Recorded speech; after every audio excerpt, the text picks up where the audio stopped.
Told me he was going to be an hour, and I thought he was serious. So, good evening, everyone. Emissaries that are here. It's nice to see everyone. The sheriff. It's an honor for me to be here. It's actually my first 200 Club dinner. I was a dues-paying member for a number of years until I became the prosecutor and couldn't afford the dues anymore. I like to consider myself an honorary member of the 200 Club. As most of you know, the 200 Club does tremendous things for firefighters, EMS, police, year-round, not just tonight. It's a great organization, and the 200 Club is here for the families of firefighters, EMS, and police personnel 364 days a year. So while we celebrate tonight, I would also just like to point out, as has been pointed out tonight, that they do stuff all year long, and I'm really happy to be here to support them. I'd like to congratulate everyone receiving an award tonight. It looks like I'll still be here when you receive all of your awards at the rate that we are going. So whatever action you took in whatever critical moment in the performance of your job to land you in this room tonight, we thank you. You deserve the recognition that you're going to get tonight, and it's very important that you get that recognition. I hope that you enjoy this moment and you remember the feeling that you have tonight the next time you're called on to perform another task, something extraordinary that you do probably every time you put your uniform on, every time you go out that door. For everything you do, those little things that makes our community safer, I'm in your debt, and so are the people here in Ocean County. Everyone in this room knows that you do something like that every day, and you deserve that recognition when you do these extraordinary things.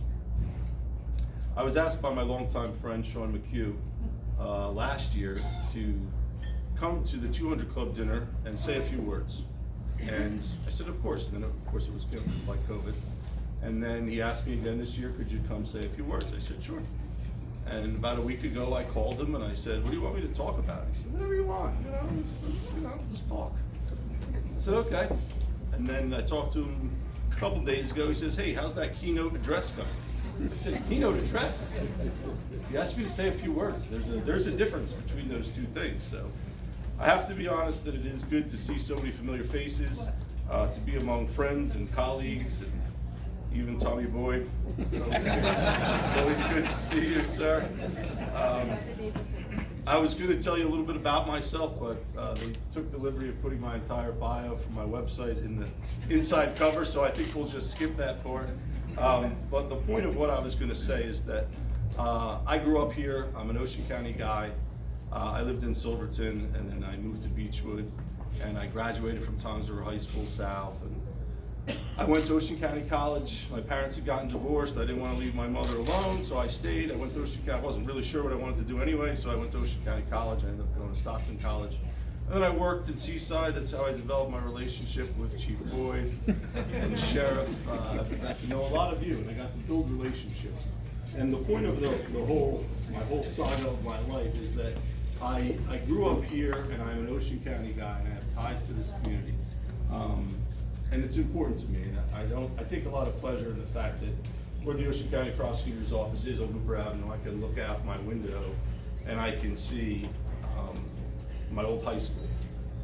The roots in the community mean a lot to me. I chose to start my career here, raise my family here, and I dabbled a little bit in politics. I think dabbling is the right word. I know that. I'll tell you that story in a minute, but well, I'll tell you the story now. I became a lawyer in 2000. I graduated from law school. I was working in a firm. I didn't really know what I was doing, and my partner at the time was interested in becoming the Ocean County Prosecutor. Many of you may know him, Carl Moll, was interested in becoming the county prosecutor, and he was involved in politics, and I wasn't really. And I went to court one morning, and I said, he said, hey, they called, they have something. I said, what do they have for you? And he said, they want you to run for surrogate. I said, surrogate? Me? I was a lawyer for about a year at that point. Ooh, excuse me. So he says, yeah, they want you to run for surrogate. I didn't even know what surrogate was, to be honest with you, at the time. I was a lawyer for literally a year. So I went to see Judge Turnback, who knows everything in the courthouse, and I said, Judge, they want me to run for surrogate. And he laughed and laughed, and then he said, you know, you're gonna lose. I said, I am? And he said, I didn't even agree to run yet. He said, well, you're gonna lose, but you could run. I didn't know. I didn't know anything about politics at the time. So then I went down to see Judge Sitta, and I asked him, and he laughed even harder. And I called my wife and said, honey, I think I'm gonna run for surrogate. I was married like a year, we didn't have kids yet. She said, what's a surrogate? I said, I'm not really sure, but it's like a judge, and I know it's like a 5-year term, and she says, well, what if you win? I said, well, they tell me I'm not gonna win, so it's really not anything to worry about. It could screw up my whole career path if I won, so.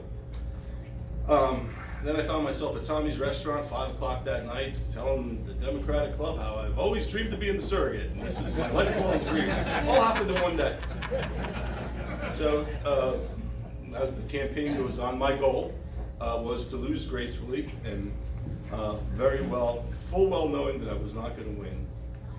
My wife, who I love dearly, and I knew I married the right woman, is the only person in Ocean County who thought I had a chance in hell of winning. She believed I was going to win. And then the surrogate at the time, if those of you that have been around, was Franklin Fisher, a 4 or 5 term surrogate. He's the beloved man of Ocean County. Everybody loved Franklin. Once I found out who Franklin was and I was running against him, I loved Franklin Fisher. I didn't even know that was Franklin Fisher. So we start to hear, as the campaign goes on in October into November, that Franklin is not doing well and that Franklin is ill. And Franklin, unfortunately, passes away about 3 weeks before the election, which sends me into a tizzy because I'm afraid that I might actually win this thing. So I go back to see my friend Judge Turnback, and he laughs again, and he says, of course you're not going to win. I said, what do you mean? He said, no, you're going to lose to a dead guy. That's what's going to happen. I said, you got it. I go to see Judge Sitta, and he's laughing even harder again. He said, no, the way it works is they'll vote for the Republican because they keep the seat. And they'll appoint somebody, who they did, which is Jeff Moran, who's still the surrogate, by the way. 20 years later, he's still the surrogate. And when I was in private practice, he would call me and say, hey, you're going to run against me? I said, oh, no, how's your health? You know, that's not how you're feeling. I don't want to be that guy. So I ended up losing my first bid for public office to a deceased person. And I hate to call Franklin Fisher the dead guy, but he was a dead guy. He was a nice man.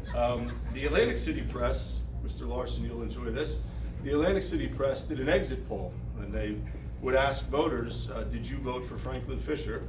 And if they said yes, they would say, did you know he was dead? And they would say yes. Which is not exactly a character builder for a young man starting his career in politics. And so people knew that he was dead and still didn't vote for me. So this story's gotten me a lot of mileage. It's made me a humble person. I was able to run again for state assembly in 2012 and accomplish my career goal of losing to actual live people. So that all happened. And in 2018, the governor appointed me as Ocean County's 24th prosecutor. So Ocean County was founded in 1850. So I am the 24th prosecutor in the county. And it's the absolute pinnacle of my career. I think they felt bad for me, quite frankly, and they had to do something for me. But I did tell the governor that story, and he fell off the couch laughing so hard when I told him that I lost a dead guy. But it is the absolute pinnacle of my career. Whatever I do after this, because there will be something after this, will never compare to the satisfaction and the pleasure I get from being a leader in law enforcement, from working with the people that I've met, the most dedicated professionals. I think in this field, it means a lot to me to have this job in the county that I grew up in. And the prosecutor's office itself has such a rich history. I knew that when I got the job, it was my duty to really leave that office in a better position than I found it. And that's not to say that the office was in a bad shape or in a bad position. It's just that it's my duty really to make it better. That's the way I look at it. And we tried. Let me ask you a favor. Yes. I've lost a lot of young kids, and I was an educator. I believe a promise is a promise. Will you save our young kids from drugs? Well, we're working very hard at doing Raise that. that war on it, please. We're doing that. We're doing a lot of different things in that area. Thank you. We're doing a lot of different things in that area. We have a lot of programs. We've taken steps to battle the opioid epidemic in Ocean County. We've been ground zero, as you all know, and I'm sure you don't want to hear me drone on about it. And that's what I'm talking about when I talk about it's my job to leave the office in a better position than we found it. We've passed the hand-wringing stage when it comes to the opioid epidemic, and we're instituting programs that we think are going to work. And we've created space for the health department and for other groups to come in and do the work that needs to be done. So, also as the prosecutor, I feel it's my job not only to provide leadership, but to provide support, maintain and build relationships with our local police departments, with our firefighters, with our EMS, and to make sure that the 600,000 residents that we have year-round in Ocean County feel safe and that they are safe. And when all those other people come over the bridge over the summer and our population swells to about 1 million, that they also feel safe when they're here. I feel every interaction I have, I'm able to learn something, and I think that that's a good thing. I didn't come to this job under the delusion that I knew everything. I didn't come to this job under the delusion that I was the smartest guy in the room. I came to this job to make sure that the Ocean County Prosecutor's Office and law enforcement in Ocean County puts our best foot forward every day. That we seek justice in every case, and justice is sometimes an amorphous concept. It's different in every case, and that's okay. As long as we're making decisions for the right reasons and doing things the right way for the right reasons, I believe I will have done my job. So I ask all of you that are in this room tonight, whether you're retired or in the beginning or the middle of your career, that you take pride in what you do, that you remember why you chose this profession. It's an understatement for me to stand here before you and say that these are challenging times for law enforcement, right? We know that. I think if you turn off the noise and the rhetoric, you put the politics aside, and you remember what drew you to this profession. And if you do the right thing for the right reason, everything else takes care of itself. It's the same thing I tell my kids. There's tremendous support for law enforcement, especially in Ocean County, across the state, across the country. People support what we do. This is a noble profession and a noble calling, and that's never going to change.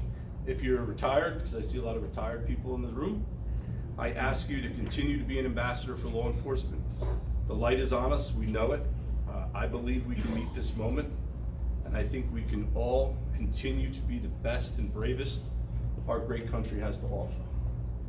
I hope you enjoyed this couple words, what turned into a keynote address, and I thank you for your time, and I look forward to the awards.